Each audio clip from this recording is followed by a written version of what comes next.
Da una settimana l'Akragas si sta allenando con impegno agli ordini di Francesco Di Gaetano per raggiungere prima possibile la forma ideale per affrontare il rush finale di campionato.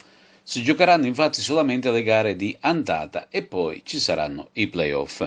Intanto delle 16 squadre presenti, 3, Parmo, Val, Profavara e Monreale, hanno deciso di dare forfait.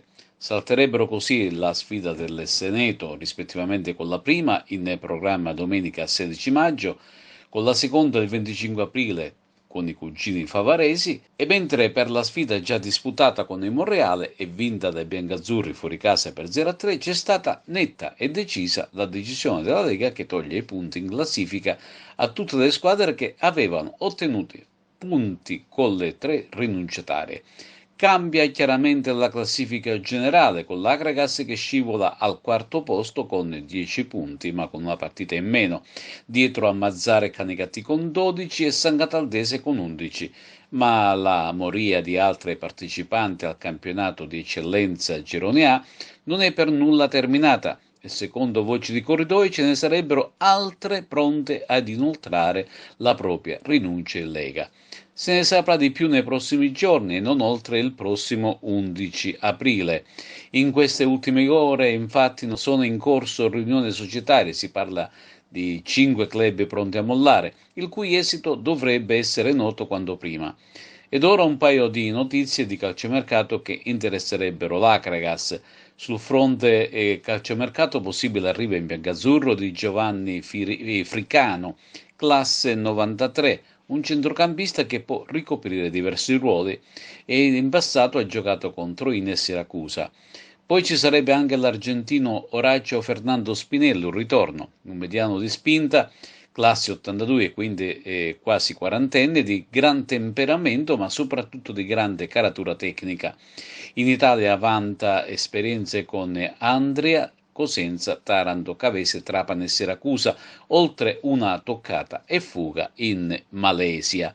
Intanto la Lega ha ufficializzato le possibili date di recupero della partita non disputata per Covid CUS Palermo Akragas. La sfida è stata programmata per mercoledì 7 aprile o al massimo martedì 13, sempre dello stesso mese, in base agli accordi tra le società e la Lega stessa.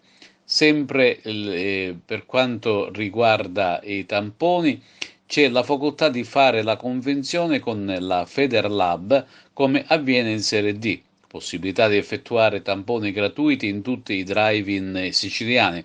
Infine per i vaccini è stata data notizia di una iniziativa CONI al fine di prevedere la possibilità, presso gli stessi drive-in della vaccinazione, di tutti gli atleti che parteciperanno alle attività in ripresa e della quale, non appena sottoscritta, verrà data immediata comunicazione. Un'ultima notizia riguardano le dimissioni di Fabio Miraglia da DS dell'Unitas Sciacca. La decisione è stata presa a causa di divergenze sulle scelte da adottare e portare avanti nei prossimi mesi. Il nodo sarebbe rappresentato dalla ripresa del campionato d'eccellenza. Una volta che la Lega Nazionale Dilettanti ha votato per la ripartenza del torneo, Miraglia, su indicazione della società, avrebbe riorganizzato la rosa e la squadra nel giro di pochi giorni.